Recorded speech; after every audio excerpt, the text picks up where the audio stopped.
एक नए लॉ को डिस्कस करने वाले हैं इस वीडियो में, जो लॉ आपका शॉर्ट टर्म लॉ ही होगा अगेन, जिसका नाम है लॉ ऑफ वेरिएबल प्रोपोर्शन। हम लोगों ने शॉर्ट टर्म लॉ जो है इससे पहले डिस्कस किया है, जिसका नाम था law of returns to a factor. आज इस वीडियो में हम लोग शॉर्ट टर्म रिलेटेड लॉ ही पढ़ेंगे, और ये लॉ जब हम डिस्कस करेंगे तो आपको लगेगा कि ये आपके first law, that is law of returns to a factor, उससे काइंडली सिमिलर है, और है भी, बस माइनर सी डिफरेंस है दोनों लॉज में, जो कि हम लोग डिस्कस करते हुए डिटेल में चलेंगे आगे। तो आज हम लोग लॉ ऑफ वेरिएबल प्रोपोर्शन शुरू करेंगे, और इस लॉ को शुरू करें इससे पहले एक बार मैं आपको और ब्रीफ कर देती हूँ कि लॉज में जनरली हम क्या क्या चीजें पढ़ते हैं। तो सबसे पहले लॉ में हमको डिस्कस करना होगा मीनिंग। सबसे पहले हम जानेंगे लॉ का मतलब क्या है।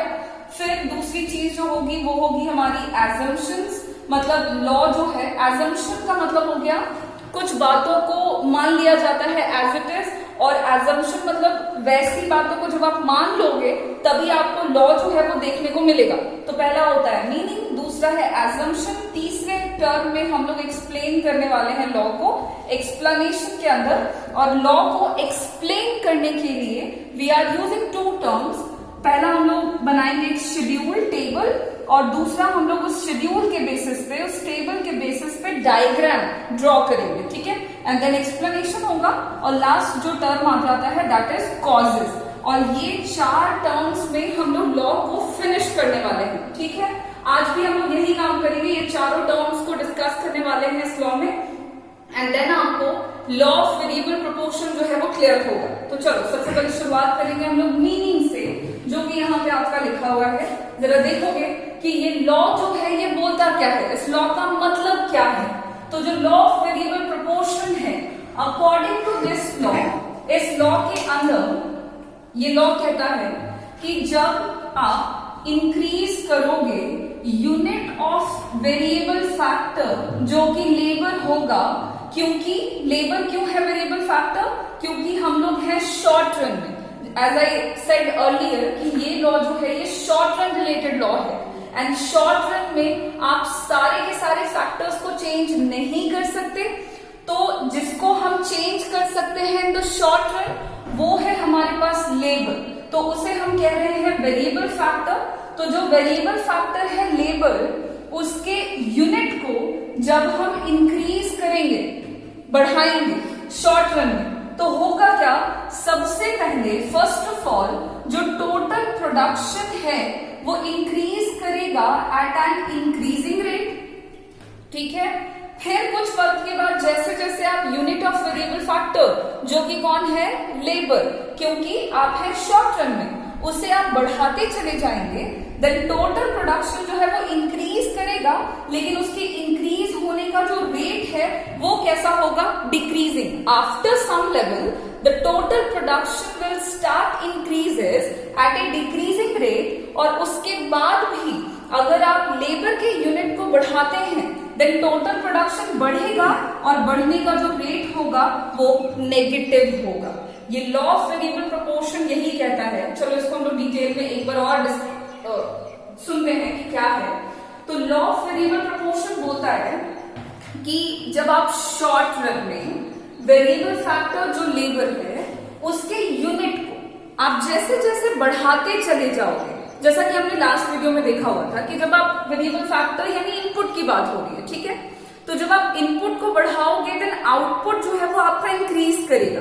तो वेरिएबल फैक्टर लेबर है, उसको हम शॉर्ट रन में यूनिट वाइज बढ़ा रहे हैं, देन हो क्या रहा है कि जो टोटल प्रोडक्शन है वो तो बढ़ेगा नो डाउट, लेकिन स्टार्टिंग में उसके बढ़ने का जो रेट होगा वो इंक्रीजिंग होगा। फिर कुछ वक्त के बाद टोटल प्रोडक्शन बढ़ता ही रहेगा क्योंकि हम इनपुट को बढ़ा रहे हैं, लेकिन बढ़ने का जो रेट होगा वो चेंज हो जाएगा, और वो चेंज होकर के हो जाएगा डिक्रीजिंग, और उसके बाद आपका टोटल प्रोडक्शन बढ़ेगा, लेकिन बढ़ने का जो रेट होगा वो नेगेटिव हो जाएगा। और यही आपका लॉ ऑफ वेरिएबल प्रोपोर्शन जो है वो एक्सप्लेन करता है। According to this law, when we increase the unit of variable factor, that is labor, in the short run, the total production increases at an increasing rate. After some level it will start increases at a decreasing rate, and then after at a negative rate. अब इस law को हमने definition wise देखा है कि इस law का मतलब क्या है। अब चलते हैं दूसरे टर्म पे। हम लोग बात करने वाले हैं अब एजम्पशंस की। जो सेकंड टर्म आता है लॉ में, मीनिंग हो गया हमारा कि लॉ क्या बोलता है, लॉ जो बोल रहा है वो पता चला। अब बात करते हैं कि इस लॉ के एजम्पशंस क्या क्या है। तो जरा एजम्पशंस को देखेंगे हम लोग।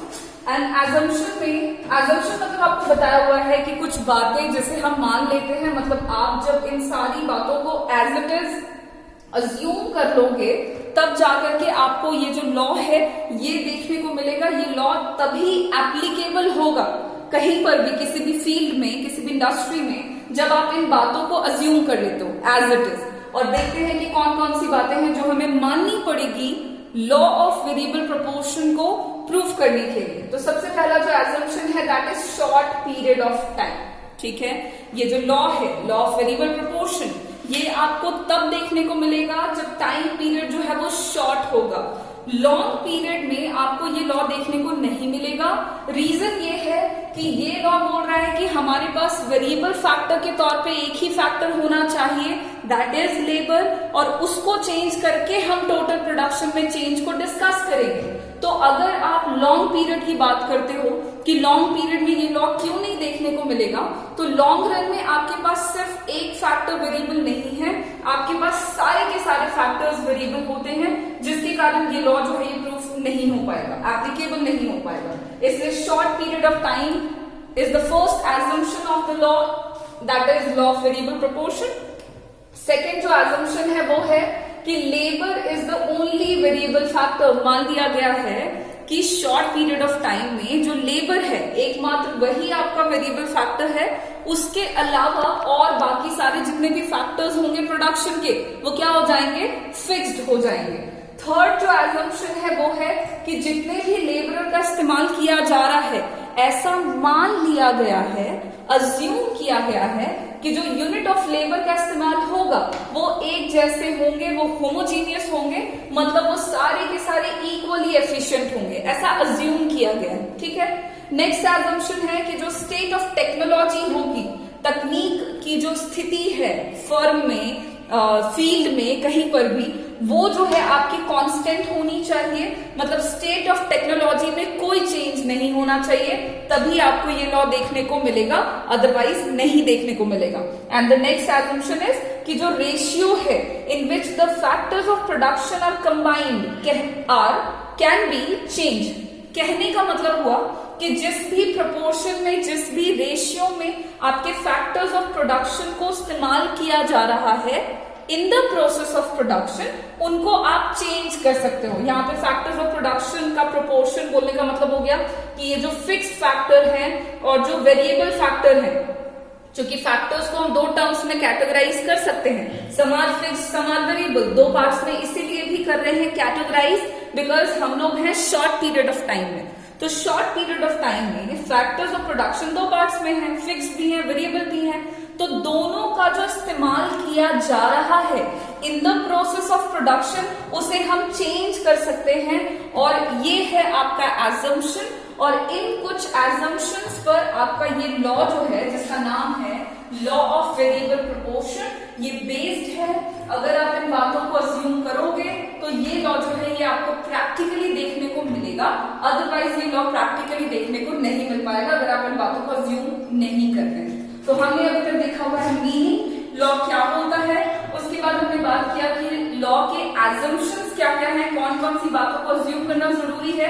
एंड नाउ नेक्स्ट टर्म जो है दैट इज एक्सप्लेनेशन। और एक्सप्लेन करने के लिए इस लॉ को we are using a table, a schedule, और उसके बाद हम लोग देखते हैं इस लॉ को एक बार और लॉ को प्रूफ कर रहे हैं, कह सकते हैं आप, with the help of a table. ठीक है, टेबल के लिए देखोगे हमने एक टेबल यहाँ पे ड्रॉ किया हुआ है जो लॉ ऑफ वेरिएबल प्रोपोर्शन को बता रहा है।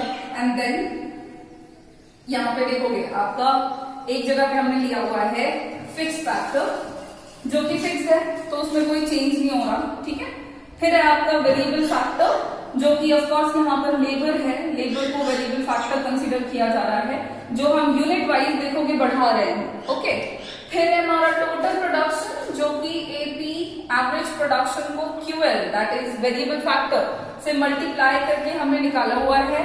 एवरेज प्रोडक्शन हमने निकाला हुआ है, जिसको हम टोटल प्रोडक्शन से निकाल रहे हैं।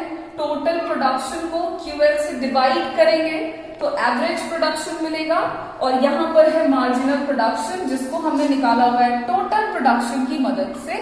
Total production of n unit minus total production of n minus 1 unit. अब यहाँ पे देखोगे कि इस टेबल से हम लोग इस लॉ को एक बार और प्रूफ करते हैं। लॉ याद रखोगे कि लॉ कहता क्या है, एंड देन आफ्टर आपको समझ आएगा। देखो यहाँ पे फिक्स फैक्टर है तो वो फिक्स है, दिमाग नहीं लगाते हैं इसमें। वेरिएबल फैक्टर है, स्टार्टिंग में 0 है, सब कुछ 0 0 0 है, रहने देते हैं। फिर क्या हुआ, हमने एक लेबर को काम पे लगाया हुआ है, ठीक है। अच्छा, इससे पहले कि आप ये समझो, सपोज कर लेते हैं हम लोग कि हमारे पास एक पीस ऑफ लैंड है, ठीक है, एक जमीन का टुकड़ा है जिसपे हम प्रोडक्शन की बात कर रहे हैं, और फिर हम देखेंगे कि कैसे कैसे हम लेबर के यूनिट को बढ़ा रहे हैं, देन प्रोडक्शन हमारा बढ़ रहा है, और उसके बाद धीरे धीरे वो आपका घटेगा एंड देन नेगेटिव होगा। सो देखोगे, सबसे पहले एक लेबर काम पे लगा हुआ है, टोटल प्रोडक्शन हो रहा है 20, ठीक है। टोटल प्रोडक्शन 20 है, और टीपी को QL से डिवाइड करके हमने यहाँ पे एवरेज प्रोडक्शन निकाला हुआ है जो कि 20 है, और मार्जिनल प्रोडक्शन निकाला हुआ है 20, और 0 का डिफरेंस निकाला हुआ है, दैट इज 20, ठीक। अब देखोगे कि क्या हो रहा है, हमने यूनिट वाइज लेबर के यूनिट को बढ़ाया है, ओके। एक लेबर का यूनिट बढ़ा दिया 2। अब पहला लेबर जो है वो 20 काम कर रहा था, या 20 यूनिट्स ऑफ आउटपुट प्रोड्यूस कर रहा था। हमने जब लेबर के यूनिट को बढ़ाया तो जो प्रोडक्शन है वो बढ़ गया, बढ़ करके हो गया 50। देखोगे, पहला लेबर 20 काम कर रहा है, सपोज ये पीस ऑफ लैंड में 20 काम कर रहा है, ये पहला लेबर का काम है, ओके। अब क्या हुआ कि हमने एक लेबर और बढ़ाया। क्यों बढ़ाया हमने एक और लेबर? क्योंकि ये जो जमीन का टुकड़ा है हमारे पास, इसकी फुलर यूटिलाइजेशन करनी है हमको। इस जमीन के टुकड़े पर पूरा काम हमें करना है प्रोडक्शन का, और उसके लिए पहला लेबर जो है वो एफिशिएंट नहीं है। एफिशिएंट है मतलब कह सकते हो कि पहले लेबर से पूरा काम नहीं चल रहा है, तो इसके लिए हमें पूरे लैंड को यूटिलाइज करना है, तो हमने एक और लेबर के यूनिट को बढ़ा दिया। अब पहला लेबर 20 यूनिट्स प्रोडक्शन कर रहा था, दूसरा लेबर हमने काम पे लगाया तो 40 होना चाहिए था, सपोज 40 होना चाहिए था प्रोडक्शन, लेकिन ये 40 ना होगा कि 50 हो गया। क्यों 50 हो गया, इसका भी रीजन है। मतलब हमने सपोज किया था कि इतना और काम होगा दूसरे लेबर के आने से, बट इतना ना हो गया कि उसने थोड़ा एक्स्ट्रा काम कर दिया, ठीक है। अब इतना काम हो गया, इतना प्रोडक्शन हो गया इस लैंड का। क्यों? क्योंकि अब हुआ क्या कि पहले एक लेबर था तो वो अपनी मर्जी से प्रोडक्शन का काम कर रहा था, अपनी कैपेसिटी में कर रहा था। हमने जब लेबर के यूनिट को बढ़ाकर 1 से 2 किया तो लेबरर्स के बीच में कंपटीशन हुआ। अभी 2 लेबर हैं, दोनों के बीच में कंपटीशन हुआ, और कंपटीशन से हुआ क्या कि प्रोडक्शन एज एक्सपेक्टेड जितना बढ़ना चाहिए था, प्रोडक्शन उससे थोड़ा ज्यादा बढ़ गया। क्योंकि जब कंपटीशन अच्छा हो देन प्रोडक्शन जो है वो ज्यादा बेहतर होता है, लोग फुलर कैपेसिटी में काम कर रहे होते हैं, देन प्रोडक्शन ज्यादा बढ़ा। अब क्योंकि यहाँ पे टोटल प्रोडक्शन हुआ 50, तो हमने एवरेज प्रोडक्शन निकाला हुआ है, तो वो 50 divided by 2 is equals to 25, और मार्जिनल प्रोडक्शन हमने कैसे निकाला हुआ है, डिफरेंस करते हुए, तो 50 माइनस 20 कितना हो गया, 30, ओके। फिर क्या हुआ, हमारा पीस ऑफ लैंड जो है वो अभी भी अंडर यूटिलाइज है, फुलर यूटिलाइज नहीं हुआ है, तो हमने एक और लेबर के यूनिट को बढ़ा दिया, ठीक है। 2 से बढ़ा के कर दिया 3। अब तीसरा लेबर काम पर आया, उसके काम पर आने से प्रोडक्शन जो है वो 90 यूनिट्स तक बढ़ गया, ठीक है। प्रोडक्शन 50 से इंक्रीज होकर के हो गया 90 यूनिट। यहाँ पर प्रोडक्शन और ज्यादा बढ़ा है क्योंकि लेबर्स की क्वांटिटी हम जैसे जैसे बढ़ा रहे हैं वहां पर कंपटीशन भी बढ़ता चला जा रहा है, लोग अपनी कैपेसिटी में काम कर रहे हैं, फुलर कैपेसिटी में, जिससे प्रोडक्शन जो है वो जितना एक्सपेक्ट किया जा रहा है उससे ज्यादा बढ़ रहा है। अब यहाँ पर प्रोडक्शन जो है वो 90 बढ़ चुका है, जो कि इतना हो गया। अब इतना जो पीस ऑफ लैंड है वो यूटिलाइज हो चुका है। यहाँ पर आप एवरेज प्रोडक्शन की तरफ देखोगे तो 90 divided by 3 is equals to 30, और मार्जिनल प्रोडक्शन हमने कैसे निकाला है, तो 90 में 50 को सब्सट्रैक्ट करो तो मिलेगा 40, तो ये हो गया मार्जिनल प्रोडक्शन। अब क्या, हमने फिर से यूनिट वाइज लेबर को बढ़ाया, 1 इकाई हमने लेबर की बढ़ाई है, चौथा लेबर काम पे लगाया, उसके काम पर लगने से प्रोडक्शन जो है वो बढ़ा जरूर, 90 से बढ़ के 120 हो गया, लेकिन जितना एक्सपेक्ट किया था उससे थोड़ा कम बढ़ा है। ठीक है, यहां से आप डिफरेंस देखोगे तो फर्स्ट लेबर 20 काम कर रहा था, जरा देखोगे सेकेंड लेबर को काम पे लगाया था तो प्रोडक्शन जो है वो 30 से बढ़ रहा था, थर्ड लेबर को काम पे लगाया तो प्रोडक्शन 40 से बढ़ गए। ओके, लेकिन जब चौथा लेबर काम पे लगाया है तो प्रोडक्शन 40 से 50 बढ़ना चाहिए था, बट उतना नहीं बढ़ा और वो बढ़ा है 30 से। प्रोडक्शन बढ़ा जरूर है, लेबर के यूनिट को बढ़ाने से प्रोडक्शन तो हर बार बढ़ेगा ही बढ़ेगा, ये तो यूनिवर्सल ट्रूथ हो गया, लेकिन यहाँ पर जिस रेट से बढ़ना चाहिए उस रेट से नहीं बढ़ा। अब इसका रीजन क्या है? तो इसका रीजन आप सिंपली ले सकते हो कि देखो होता क्या है कि किसी भी फर्म में, इंडस्ट्री में, फील्ड में जैसे जैसे काम करने वाले लोगों की संख्या बढ़ती चली जाती है, जो पुराने लोग हैं, जो सीनियर होते चले जाते हैं, अब उनके अंदर ये टेंडेंसी आती है कि भाई जो नए लोग हैं उनसे ज्यादा काम कराएंगे और अब हम थोड़ा बॉस वाला टर्म जो है वो अपनाएंगे। उस सिचुएशन में होता क्या है कि प्रोडक्शन को जिस रेट से बढ़ना चाहिए वो उस रेट से नहीं बढ़कर थोड़ा कम बढ़ा है। फिर क्या हुआ कि हमने यूनिट ऑफ लेबर को 4 से 5 फिर से बढ़ाया, प्रोडक्शन जो है वो 120 से बढ़कर के 140 हो गया। यहाँ पर एवरेज प्रोडक्शन जो है 30 था, यहाँ पे एवरेज प्रोडक्शन 28 हो गया। एपी कैसे निकाल रहे हैं आप देखते जाओगे। मार्जिनल प्रोडक्शन का डिफरेंस किया तो वो 20 आया, मतलब प्रोडक्शन जो है वो उसका रेट जो है वो थोड़ा घट रहा है, उतनी तेजी से नहीं बढ़ रहा है। वही वाला सिचुएशन है कि नए लोग आते जा रहे हैं तो पुराने लोग थोड़ी उस सिचुएशन पे पहुंचते जा रहे हैं कि अब नए लोगों से काम करवाते हैं। उस सिचुएशन में ओवरऑल फर्म का जो प्रोडक्शन है वो थोड़ा कम हो रहा है। देन हमने यहाँ पर क्या हो रहा है कि जैसे जैसे देखोगे फर्म में काम जो है वो फर्म का होता जा रहा है, प्रोडक्शन जो है वो बढ़ता जा रहा है। ठीक है, अब क्या हुआ है कि देखा गया कि प्रोडक्शन जो है वो घट जरूर रहा है, रेट जो है प्रोडक्शन के बढ़ने का वो घट रहा है, लेकिन फिर भी टोटल प्रोडक्शन की तरफ देखोगे तो वो बढ़ रहा है। उस सिचुएशन में आपने सोचा कि चलो एक लेबर को और बढ़ा के देखते हैं, क्या पता प्रोडक्शन में 140 से थोड़ा और इंक्रीज आए, और इस वजह से 5th से हमने 6th यूनिट तक लेबर को बढ़ाया। और ऐसा करने पे देखा कि भाई टोटल प्रोडक्शन में वाकई में चेंज आया है, इंक्रीज हुआ है, और ये 140 से बढ़कर के 150 हो गया। ठीक है, यहाँ पर आपके फील्ड में टोटल प्रोडक्शन जो है वो 150 हो चुका है। यहाँ पे आप जब एवरेज प्रोडक्शन को देखोगे तो वो मिल जाएगा आपको 25, 150 डिवाइडेड बाय 6, एंड जब आप मार्जिनल प्रोडक्शन को देखोगे तो 140 एंड 150 के बीच का डिफरेंस है 10, यानी प्रोडक्शन का के बढ़ने का जो रेट है वो घट रहा है, लेकिन टोटल प्रोडक्शन जो है वो बढ़ रहा है। अब इस सिचुएशन में क्या हुआ है कि 150 तक पहुंचे हुए हैं। अब क्या हुआ कि सोचा कि भाई छठे लेबर को लगाया है काम पे तो प्रोडक्शन कुछ ना कुछ जरूर बढ़ा है, तो एक और लेबर को काम पे लगा के देखते हैं कि क्या होता है, क्या पता प्रोडक्शन में थोड़ा और चेंज आ जाए, थोड़ा और इंक्रीज आए। तो जब छठे से 7वां लेबर काम पे लगाया है, उसके काम पर लगने से हमने देखा कि भाई टोटल प्रोडक्शन में कोई चेंज नहीं आया, टोटल प्रोडक्शन जितना था एज इट इज उतना ही है। यहाँ पर एवरेज प्रोडक्शन 21.4 है जो कि 150 डिवाइडेड बाय 7 से निकाला है, और मार्जिनल प्रोडक्शन जो है 150 से 150 का डिफरेंस है 0, यानी कि 7वें लेबर की जो मार्जिनल प्रोडक्टिविटी है वो 0 है। बोलने का मतलब हुआ कि 7वां लेबर जो काम पे लगाया है उसका टोटल प्रोडक्शन में कोई कंट्रीब्यूशन नहीं है। अब सवाल है कि क्यों, ऐसा क्यों हुआ कि हमने यहाँ पे इनपुट को बढ़ाया हुआ है बट टोटल प्रोडक्शन हमारा बढ़ा नहीं, क्योंकि शुरुआत से कह रहे हैं कि हम इनपुट को बढ़ाएंगे तो टोटल प्रोडक्शन हर हाल में बढ़ेगा, तो फिर यहाँ पर प्रोडक्शन क्यों नहीं बढ़ा, एज इट इज क्यों रह गया?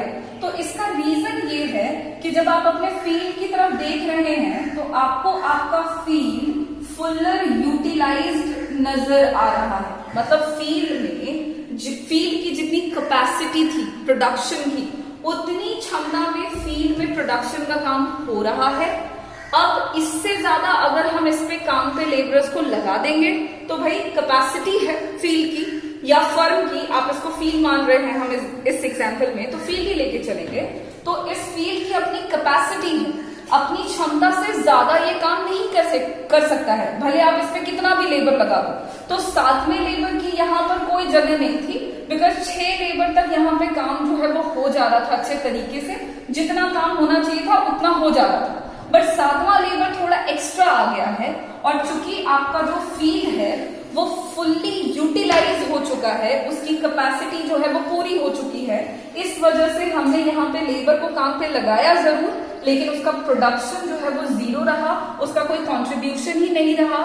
आम भाषा में बोले तो इसके पास कुछ भी काम करने को बाकी नहीं, जमीन का टुकड़ा बाकी नहीं है काम करने को, तो ये कहाँ काम करेगा। तो उस केस में क्या हो रहा है कि 7वें लेबर का मार्जिनल प्रोडक्शन वो जीरो। अब हुआ क्या है कि आप देखना चाह रहे हो कि भाई 7वां लेबर काम पे लगाया तो उससे कोई चेंज नहीं हुआ, अगर हम एक और लेबर एम्प्लॉयड कर देते हैं, एक और लेबर को काम पे लगा देते हैं, तो उससे क्या चेंज आएगा, अब आप वो देखना चाह रहे हो। तो जब एक और लेबर काम पे लगा है तो प्रोडक्शन में चेंज जरूर आया है, लेकिन ये जरा उल्टा चेंज है, हमने इनपुट बढ़ाया है लेकिन यहाँ आउटपुट बढ़ा नहीं है बल्कि घट गया है। 150 से रिड्यूस होके हो चुका है 130, यहाँ पे एवरेज प्रोडक्शन को निकाला है 130/8 which is 16.2, and marginal production निकाला है तो 130 में 150 को सब्सट्रैक्ट किया तो डिफरेंस आया है -20, यानी ये जो 8वां लेबर काम पे लगाया है इसको काम पे लगाने से प्रोडक्शन बढ़ा नहीं है बल्कि प्रोडक्शन 20 यूनिट से घट गया है। ऐसा क्यों हुआ? तो ऐसा होने के पीछे का रीजन है कि देख लो, छठे लेबर पर हमको 7वें लेबर, छठा लेबर जो है वो मैक्सिमम प्रोडक्शन दे रहा था, दैट इज 150। 7वें को काम पे लगाया तो प्रोडक्शन में कोई चेंज नहीं आया, और फिर आपने 8वां लेबर एम्प्लॉय कर दिया है। यहाँ पे 2 लेबरर्स जो हैं वो एक्स्ट्रा काम पे लगे हुए हैं जिनकी कोई जरूरत ही नहीं है in the process of production. यहाँ पर कोई जरूरत ही नहीं है बिकॉज 6 लेबर मिलकर के इनफ काम कर ले रहे हैं, मैक्सिमम कैपेसिटी में प्रोडक्शन हो जा रहा है स्पीड का with the help of 6 units of labour. अब चूंकि 2 लेबर एक्स्ट्रा लगे हुए हैं जिनके पास कोई काम ही नहीं है करने को इस फील्ड में, तो वो करेंगे क्या?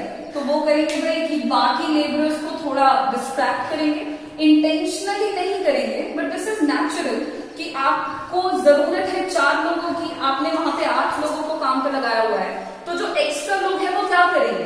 तो उस सिचुएशन में वो थोड़ी बातचीत करेंगे, बाकी के लेबरर्स को भी थोड़ा सा डिस्ट्रैक्ट करेंगे, तो उस सिचुएशन में होगा क्या कि प्रोडक्शन जो है वो आपका घट जाएगा बिकॉज ये 2 एक्स्ट्रा लेबरर्स जो हैं इनके पास कोई काम नहीं है, ये डिस्टर्ब कर रहे हैं बाकी के लेबरर्स को, तो बाकी सारे लेबरर्स थोड़े बहुत डिस्टर्ब हो रहे हैं, जिसके कारण प्रोडक्शन जो है वो इंक्रीज होने के बजाय डिक्रीज हो रहा है, और यहाँ पर आपका मार्जिनल प्रोडक्शन जो है 8वें लेबर का वो माइनस में जा रहा है। अब यहाँ पे देखो, हम बात कर रहे हैं लॉ ऑफ वेरिएबल प्रोपोर्शन की, जो क्या कहता है? जो कहता है कि शॉर्ट रन में वेरिएबल फैक्टर जो लेबर है उसको हम जैसे जैसे यूनिट वाइज बढ़ाते जाएंगे, सबसे पहले टोटल प्रोडक्शन बढ़ेगा। यहाँ पे जरा आप देखना, 0 से 90 यूनिट तक, 0 हटा भी दो तो देखो 20 से 90 यूनिट तक आपका टोटल प्रोडक्शन इंक्रीज हो रहा है। आप 1 से 3 यूनिट तक मार्जिनल प्रोडक्शन की तरफ देखते हो तो वो आपको बढ़ता हुआ मिलेगा। मार्जिनल प्रोडक्शन इंक्रीज हो रहा है का मतलब है कि टोटल प्रोडक्शन 1 to 3 यूनिट बढ़ रहा है, और बढ़ने का रेट कैसा है? इंक्रीजिंग है।